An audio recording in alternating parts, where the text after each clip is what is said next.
Hello and welcome to the channel. I'm Annie, this is Stanley, and we're here to talk about books. And this video series is my take on the very popular Unhaul project. And in my version, I use a spinner wheel loaded with all of the least appealing books on my TBR. And once a month, I pick 3 of them randomly and give them 50 pages to hook me in, at which point I decide whether to read them or yeet them. So that's basically it. Welcome to Read It or Yeet It.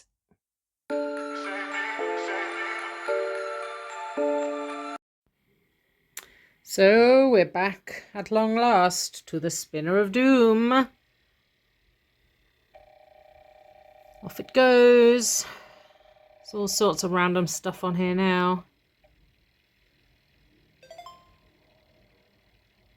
What? What? Who put that there? Oh God. So first spinner wheel for a long time, and I feel like it's betrayed me. Wolf Hall? Really? I don't even know why this is on the spinner wheel. It's not my book. It's Dave's book. It's not even on my TBR shelf. So there's no reason. Did you, Stanley, did you put Wolf Hall on the spinner wheel so that you could yeet it? I have no explanation. I don't know what happened.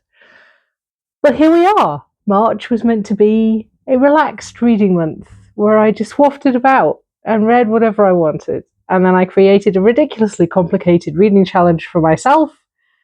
And now have Wolf Hall. So, I know that this is about... Who is it even about? Thomas Cromwell, that's it. You see, this is how much I know about England and history and famous literature. Nothing at all.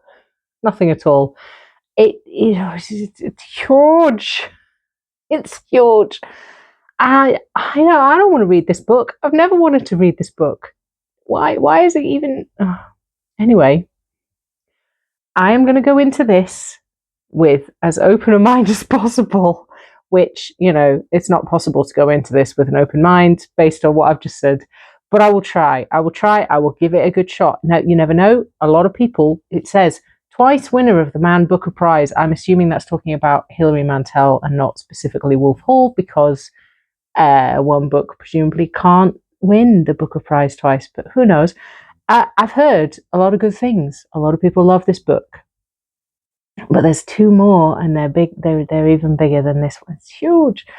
Anyway, Wolf Hall. I guess we'll give it a try and see what happens.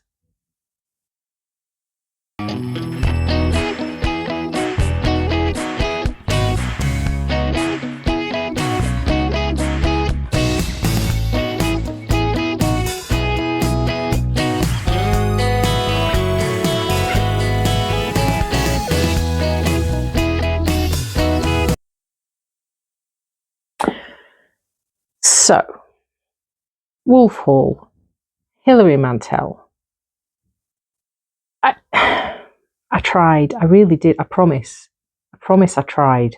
I gave it 65 pages, so 10%. I gave it 10%. And people had told me, some people told me, oh my God, best book ever, you'll love it. Other people told me it's going to take more than 50 pages for you to get into this book. And I did try.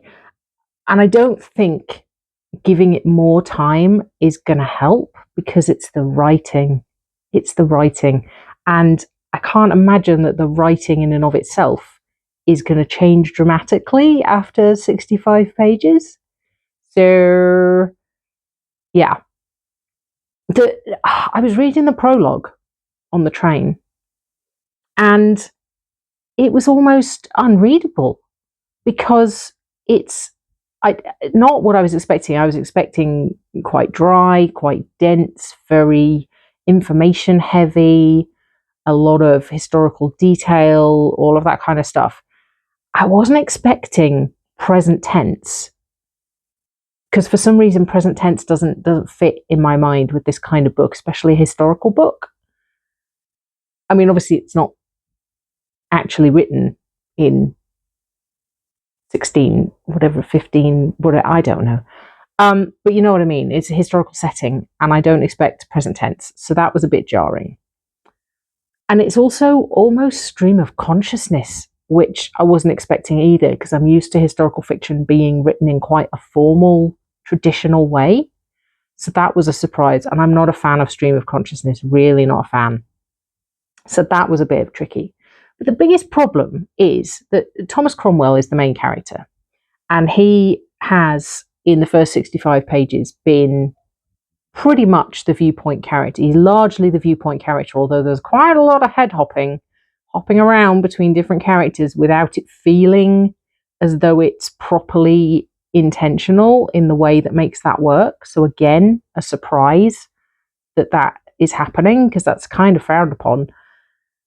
But the main issue is that his name is very, very rarely used. Only a few times. It's used in dialogue, and there's a lot of very long conversations, which is not necessarily how I want the information in my books to be presented to me. So another check mark of disapproval. But Thomas Cromwell himself is almost exclusively in the narrative only referred to as he, regardless of what's come before. So it'll say, Cardinal Wolsey placed his hands on his desk.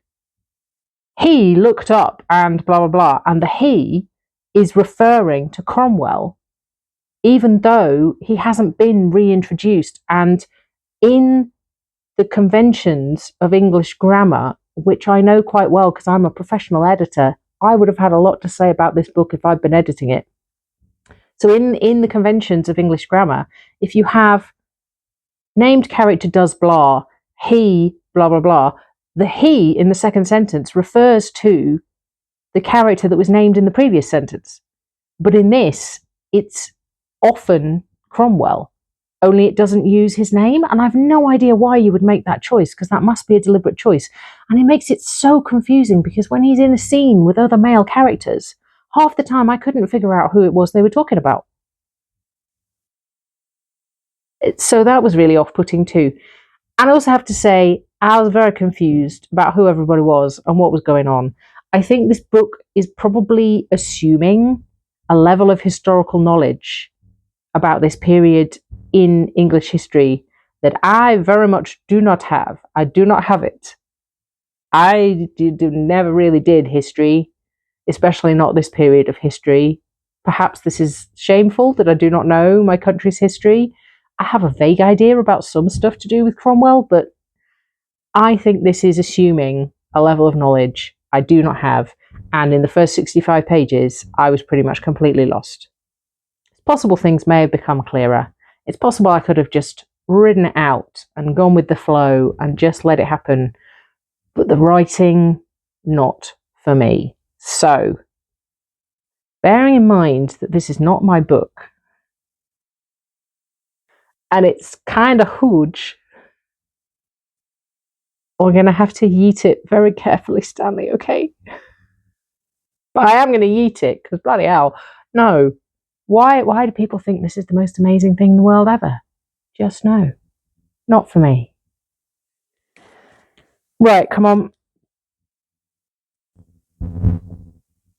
Oh, not sure we can even physically get your paws around it. Too huge. Right, I think we should go that way, not that way. Okay, you got it? Let's go. Gentle yeet, Stanley. Oh, too cautious, too cautious. It's all right, you can let go. Oh, very good. Wow, I hope that thump came out. I hope that thump came up on the microphone. That was quite a thump. Right, it's gone. Yay. And I can go back to having a relaxing reading month, because that's 600 odd pages that are no longer on my TBR. And I'm not going to lie, I'm quite relieved. But of course, I would have been delighted if I'd absolutely loved it, because I could have just not done any other books in this video, and it could have been a single book, read it or yeet it, with a wonderful experience of discovering a new amazing series. But no, that is not what happened. And I can't pretend that I'm mad about it. Let's spin again. Round it goes.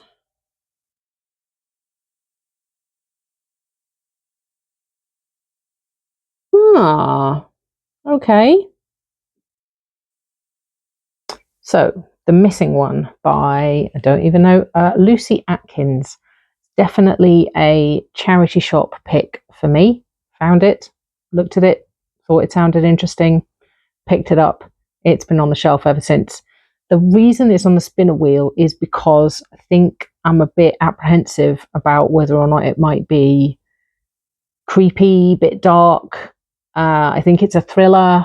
I can't even remember. Someone with unanswered questions, young woman finding out stuff about her past that she wasn't expecting. Yeah, tense, thrilling novel about a family divided by secrets. So could go either way. Sometimes I really like that kind of book, and sometimes I don't. But because it's a bit of a chonker, I think I put it on the wheel because I figured if I had other options just from my shelves, I probably wouldn't ever get around to it. So we'll have to see how it goes.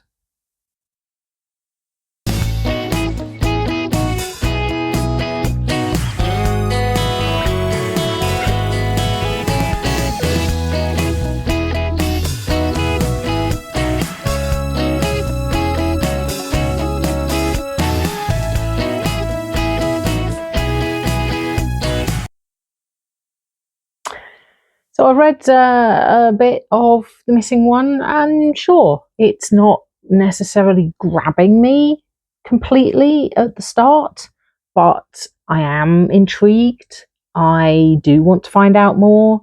The writing is fine. I quite like the protagonist, Carly. Her mother has just died, and she's going through her mother's effects, and she finds some documents and other things in her mother's art studio while she's clearing the house, and looking for particular things that make her question everything that she has previously known about her life and her background and her origins. So it is the kind of story that I do like. And thus far, I mean, I'm not very far through, but thus far, it's looking more like a somewhat, well, I was going to say somewhat more sedate than thrilling, but that sounds terrible. But you know, it's not giving me creepy vibes, and it's not giving me really dark vibes. But who knows? I'm only quite near the start.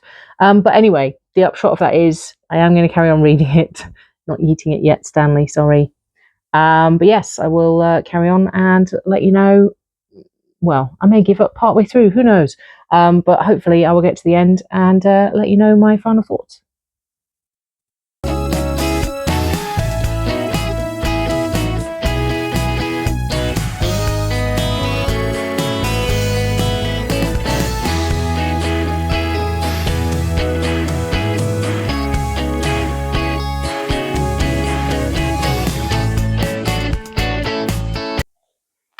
So, The Missing One by Lucy Atkins. I got halfway and I'm done. It. What do I want to say about this? It got a bit repetitive. It felt very overwrought, but as if it wasn't necessarily going anywhere interesting.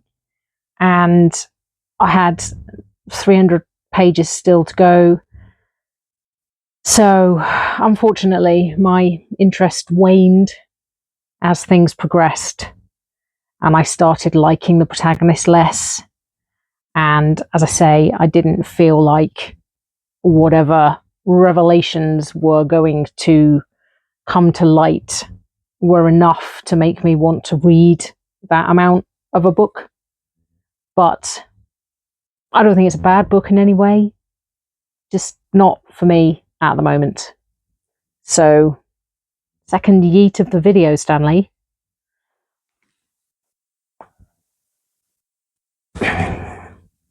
Yeeting from a different location. We haven't yeeted in here before.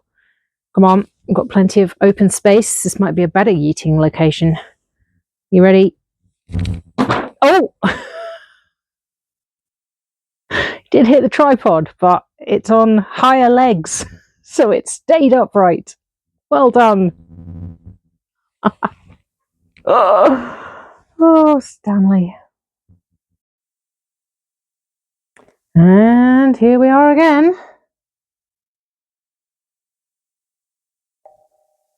The spin wheel of my fate.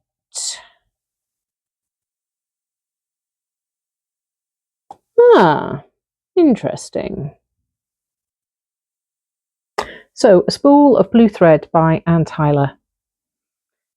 I would have said before last month that there'd be no reason for this to be on the spinner wheel, because I've had a lot of good times with Anne Tyler books. Maybe because it's on the more literary end, I stuck it on there because I don't often think to pick those up.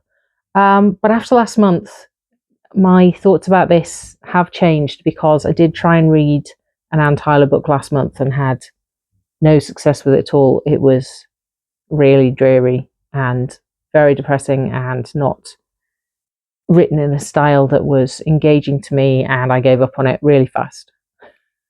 So now my thoughts about Anne Tyler are a lot more mixed, I would say. This one sounds like it could be my kind of thing. It's about family history, sort of family saga across several generations, a mother telling stories to her children that may not be necessarily as they expect them to be in some ways. Yeah, a bit like the missing one, but in a very different approach. It's effortlessly enthralling, absorbing, characters so real, that kind of thing, rather than it being thrilling and tense. So it's a similar kind of story, but it's obviously probably going to be written in a very different way. I'm very happy to give it a try. I'm going to see how it goes. I hope it will be one of the Anne Tyler books that's a hit, rather than one of the Anne Tyler books that's a miss.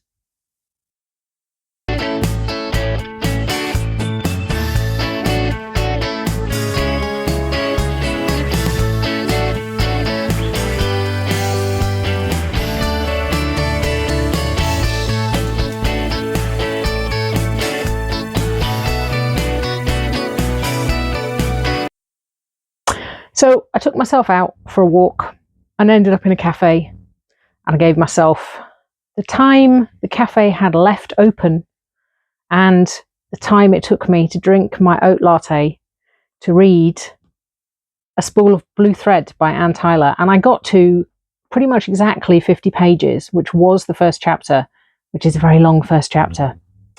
And I'm sad to say, it's another Anne Tyler failure, second one this year. And for much the same reason.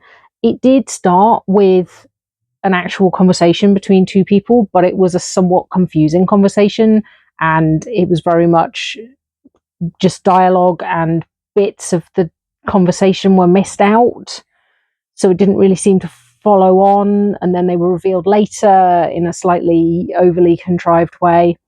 And then the rest of the 50 pages of the first chapter were just summary and skipping over 7-8 years of the lives of this one particular family.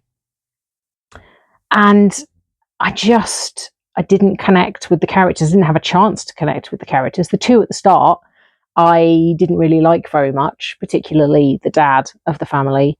And then the rest of it was about their third child, the older son, but he's got two older sisters called Denny. And basically a summary of his entire life, but mostly from 1994 to about 2003, 2004. And it just wasn't interesting. And there was very little direct action to grab hold of. And I've used this word a lot this year about books that I haven't got on with, but it felt very dreary, if I'm honest. It's possible it would have picked up. It's possible at another time, another day, another month, I might have latched onto it more, but I'm not in the frame of mind where I want to push through on books at the moment. And that's what this video series is for. So, third yeet of the video, Stanley. Look at him. He's very excited about this. Come on.